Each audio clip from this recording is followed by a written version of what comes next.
For loop, range function এবং if কন্ডিশনের সাহায্য কিভাবে ১ থেকে ১০০ বা ১ থেকে ১০০০ বা ১ থেকে ১০ যেটাই বলুন না কেন, এই সংখ্যাগুলোকে ইভেন অর অড নাম্বারকে লিস্টের ভিতরে ঢুকাতে পারি সেটাই দেখব।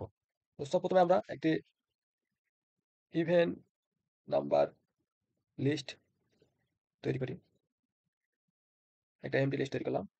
এখন ফর এক্স ইন রেঞ্জ, ধরুন আমরা ১ থেকে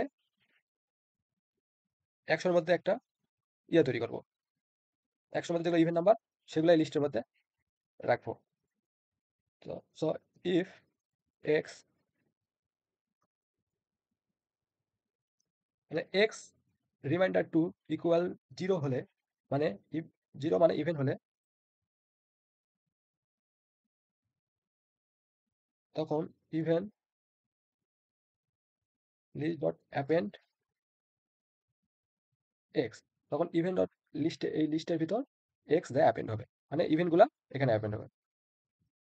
সো এখন যদি আমি প্রিন্ট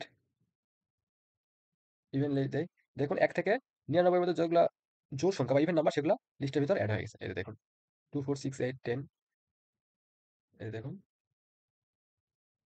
সবগুলা অ্যাড হয়ে গেছে। এভাবে আমরা ইভেন নাম্বারগুলো লিস্টের ভিতরে আনতে পারি।